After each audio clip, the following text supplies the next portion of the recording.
मित्रों नमस्कार। दीपावली की पूर्व संध्या पर आपको शुभ दीपावली। और हमारे बीच आपको संबोधित करेंगे पार्टी के प्रखर वक्ता, सांसद और माननीय राष्ट्रीय प्रवक्ता डॉक्टर सुधांशु त्रिवेदी जी। मेरा विनम्र निवेदन है माननीय सुधांशु जी से कि आपको संबोधित करें। मित्रों, दीपावली के इस पावन ज्योति पर्व पर हम आप सबको और समस्त देशवासियों को भारतीय जनता पार्टी, हमारे राष्ट्रीय अध्यक्ष नड्डा जी और प्रधानमंत्री श्री नरेंद्र मोदी जी की तरफ से शुभकामनाएं देते हैं। यह दीपावली अद्भुत दीपावली है और हम सबके जीवन की पहली दीपावली है जब श्री राम लला विराजमान पूर्ण भव्यता और दिव्यता के साथ श्री राम मंदिर में स्थापित हो चुके हैं और उसके बाद का यह ज्योति पर्व है।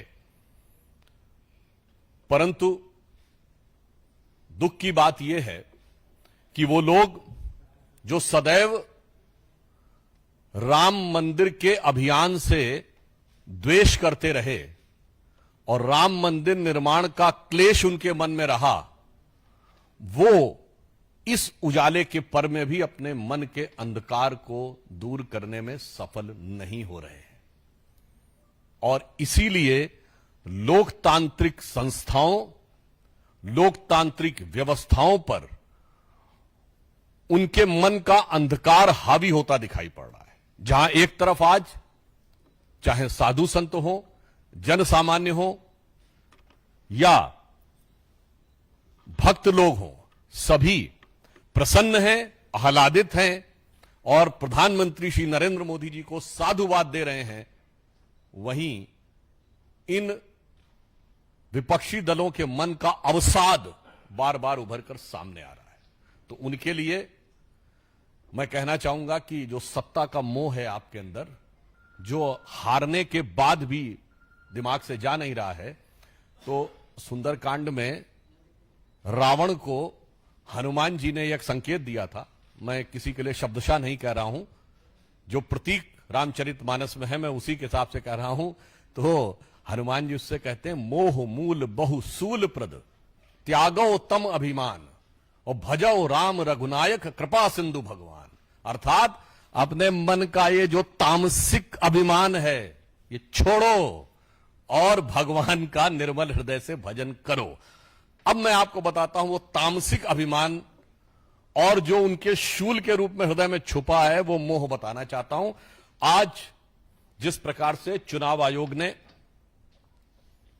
कांग्रेस पार्टी के द्वारा लगाए गए आधारहीन और अनर्गल आरोपों के बारे में विस्तृत 1642 पेजों का जो उत्तर दिया है, यही ये दर्शा रहा है कि ये सत्ता के मोह का जो तामसिक अभिमान है कि मैं सही हूं, यदि मैं जीत गया तो मैं सही हूं और यदि मैं हार गया तो दूसरे की गलती है।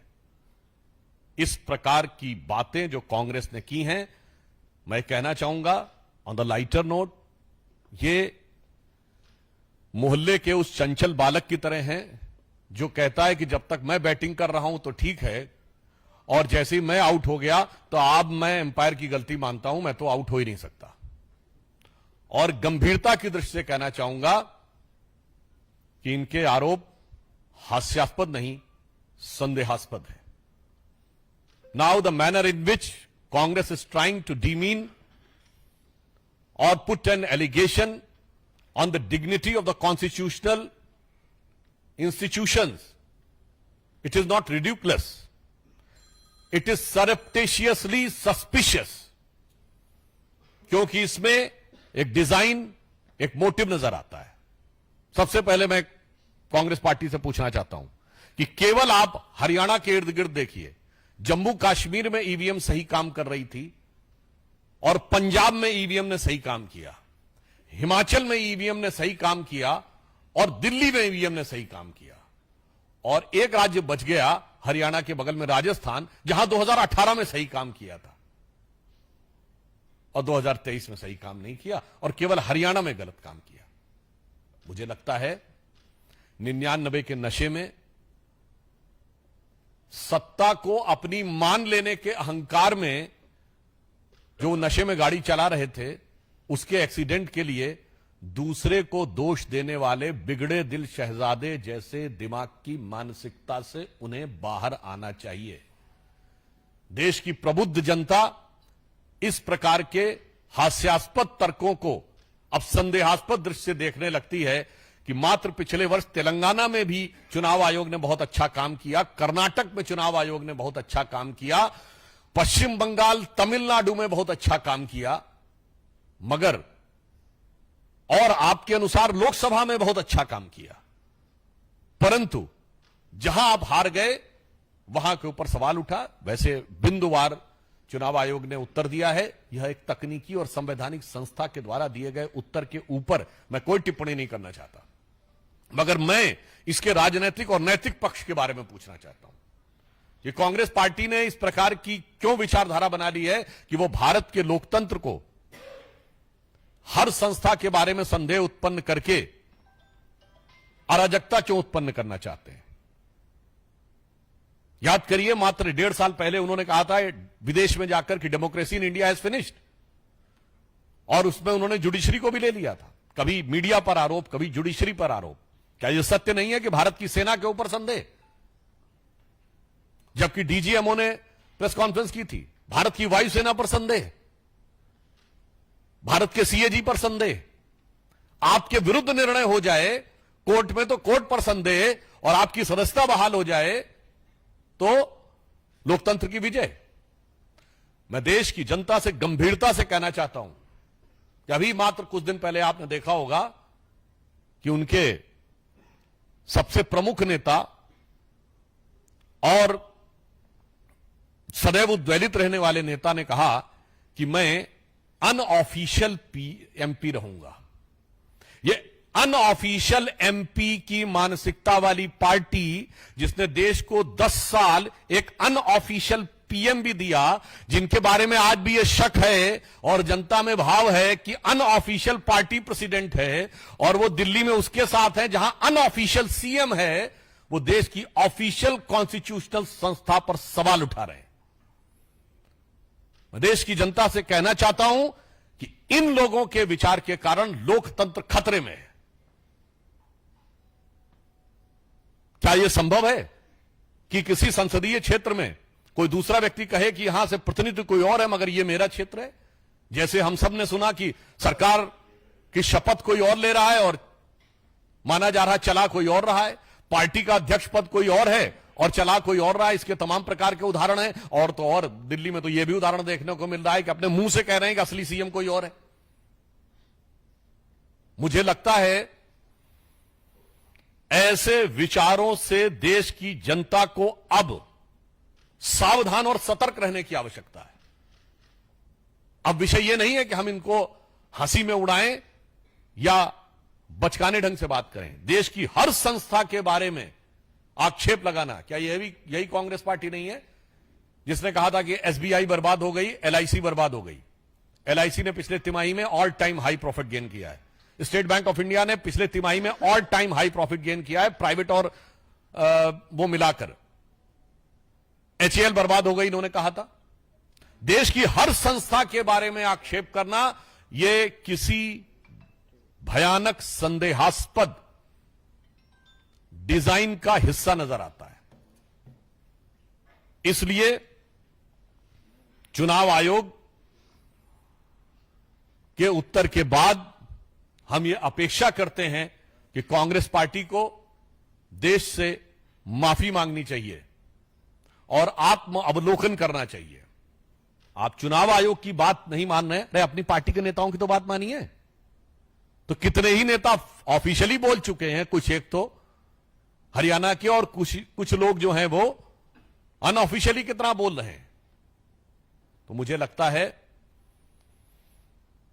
कि हम देश की जनता से यह अनुरोध करना चाहते हैं कि इस दीपोत्सव के ऊपर, प्रकाश के पर्व के ऊपर आप अंधकार फैलाने वालों से सावधान रहें और कांग्रेस पार्टी के द्वारा भारतीय लोकतंत्र की गरिमा को कलंकित करने के प्रयास, और साफ शब्दों में कहें जिसके कारण संविधान के ऊपर, संवैधानिक व्यवस्था के ऊपर संकट उत्पन्न होता है, जिन्होंने अपनी पार्टी के संविधान के ऊपर आक्षेप किया, अगर वास्तविक शक्ति की बात करें, और जो देश के संविधान की बात करते हैं, खतरे की बात, तो इसलिए हम यह कहना चाहते हैं कि कांग्रेस पार्टी अब पूरी तरीके से बेनकाब हो गई है कि लोकतंत्र की किसी भी व्यवस्था में उन्हें आस्था नहीं है, और भारत के ऊपर, भारत की व्यवस्थाओं को कमजोर करने के लिए वो किसी भी सीमा तक जा सकते हैं।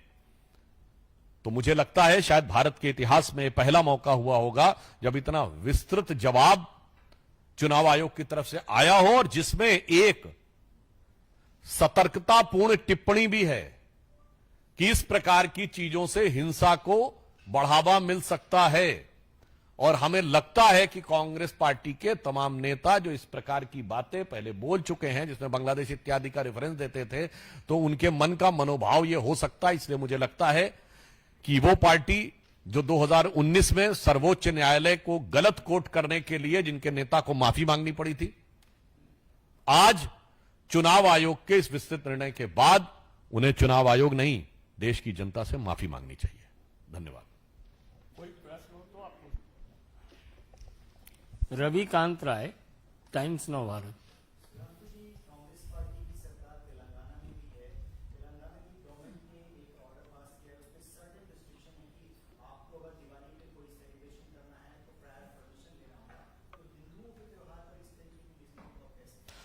देखिए, मैं बात कहना चाहूंगा कि शायद कांग्रेस पार्टी और इंडी गठबंधन उस विचार से प्रेरित है जो पिछले वर्ष दक्षिण भारत में उनके गठबंधन के सबसे बड़े सहयोगी डीएमके की तमिलनाडु की सरकार के तत्वावधान में हुआ था, जो हुआ था इरेडिकेशन ऑफ सनातन धर्म,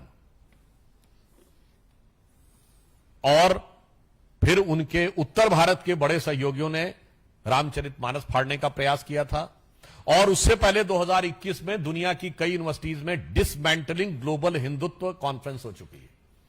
तो जो कुछ तेलंगाना की सरकार और कांग्रेस ये करने का प्रयास करती है, वो मुझे लगता है अंतर्राष्ट्रीय स्तर पर डिसमेंटलिंग ग्लोबल हिंदुत्व और राष्ट्रीय स्तर पर इरेडिकेशन ऑफ सनातन धर्म से प्रेरित है। और इसीलिए हरियाणा के चुनाव में उनका कौन सा उम्मीदवार सबसे बड़े अंतर से जीता है? वो ममन खान, जिसने कहा था नूह का बदला लिया जाएगा। तो ये समझ में आता है कि वो किस प्रकार के विचारों और किस प्रकार की शक्तियों से प्रेरित हैं। और मैं एक और बात में दर्शकों के लिए, विशेषकर जो लोग दिल्ली के हैं, दिल्ली में प्रदूषण अभी से बढ़ा हुआ है, राज्य सरकार किसी प्रकार का कोई उत्तरदायित्व नहीं ले रही। तो मैं सिर्फ इतना कहना चाहूंगा, अभी तो दिवाली आई नहीं है, ना कोई पटाखे छूटे हैं, फिर भी प्रदूषण इतना क्यों बढ़ा हुआ है? पटाखे छोड़ने पर कोर्ट के आदेश और सरकार के आदेश का सब पालन करेंगे, मगर जिस प्रवृत्ति के चलते हुए सारा का सारा आक्षेप लगाया जाता है, यह दर्शाता है कि प्रदूषण के वास्तविक कारणों पर नियंत्रण देने की बजाय साल में एक दिन 8 बजे से 12 बजे तक की ही घटना पे सारा का सारा ठीकरा फोड़ने का जो विचार है, यह भी कहीं ना कहीं डिसमेंटलिंग ग्लोबल हिंदुत्व और इरेडिकेशन ऑफ सनातन धर्म से प्रेरित है। Shailendra, DD news.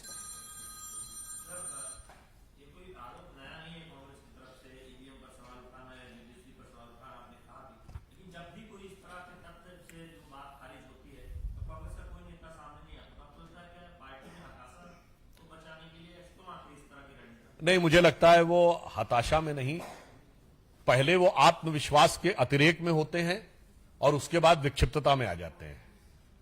First they remain in over confidence and then they came in melancholy. Nishant एन है।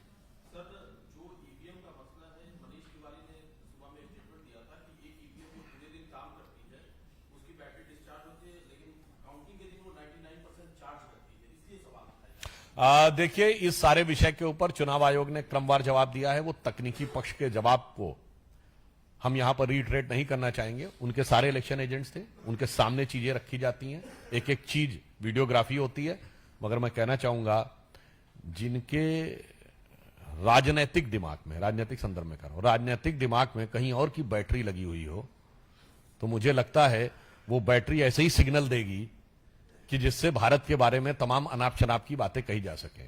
और मतलब वैसे तो ये भी नहीं समझ में आता है कि उनके दिमाग में कौन सी बैटरी लगी है, वो पश्चिम वाले किसी महाशक्ति की या पूरब वाली किसी महाशक्ति की।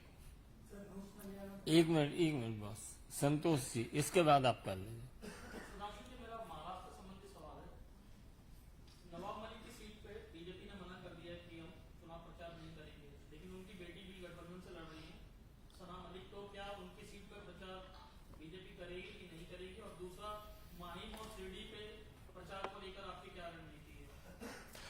देखिए, महाराष्ट्र के संदर्भ में हमारे महाराष्ट्र की स्टेट यूनिट निर्णय लेगी सहयोगी दलों से सीट आवंटन में के उपरांत। यद्यपि यह सहयोगी दल का अधिकार होता है, परंतु हमारा भी अपना अधिकार है कि हम किस कैंडिडेट को किस रूप में किस सीमा तक उसका सहायता करेंगे। तो इस विषय पे महाराष्ट्र यूनिट अपनी स्थिति स्पष्ट कर चुकी है। भाई साहब, देवें इसी से जुड़ा सवाल।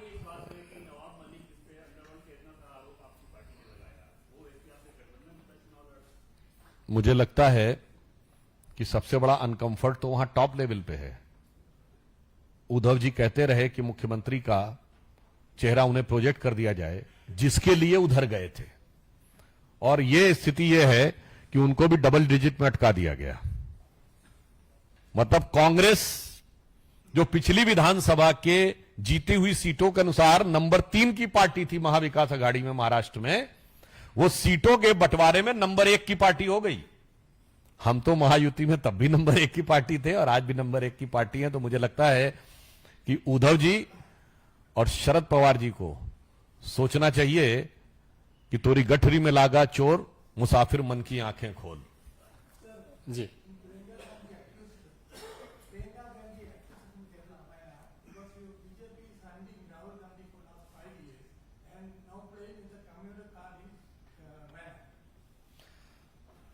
Actually, who is playing the communal card in Wayanad? It's very clear. The day on which Sri Mallikarjun Kharge announced, way before the announcement of election, immediately after when Rahul Gandhi decided to resign from Wayanad, if you remember, all these three people were standing, and Kharge ji had said that Priyanka Gandhi will contest from Wayanad. And the same day, Annie Raja, who was from CPM candidate, she said कि हमें confidence में नहीं लिया गया. And Muslim League said, हमें बताया गया. Now it's very clear that who is playing the communal card and who is important. ये कम्युनिस्ट पार्टी इंपॉर्टेंट है या मुस्लिम लीग इंपॉर्टेंट है? तो मुझे लगता है कि जो मुस्लिम लीग के साथ गठबंधन में हो, वो कम से कम सांप्रदायिकता का मैसेज ना दें। और ये वही मुस्लिम लीग है जिसने देश का विभाजन करवाया था। मैं फिर कह रहा हूं, इस मुस्लिम लीग के संस्थापक अध्यक्ष 1948 में वही थे जो कायदे आजम जिन्ना की को कहे जाने वाले मुस्लिम लीग के मद्रास प्रेसिडेंसी के अध्यक्ष थे, और उन्हें कायदे मिल्लत कहा जाता था। तो बहुत मोहम्मद इस्माइल और पीजे पोकर साहब, ये आजादी से पहले की मुस्लिम लीग के मद्रास प्रेसिडेंसी के अध्यक्ष थे। चेहरा नक बदल लेने से असलियत नहीं बदल जाती। वही मुस्लिम लीग के साथ था और वही कांग्रेस के साथ है। इसलिए मुझे लगता है कि इस प्रकार के आरोप लगाने से पहले उन लोगों को यह देख लेना चाहिए और फिर यह भी विचार करना चाहिए कि वो वायनाड में उनको क्या चीज दिखी थी जिसके आधार पर उन्होंने वहां जाने का निर्णय लिया था। बहुत बहुत धन्यवाद।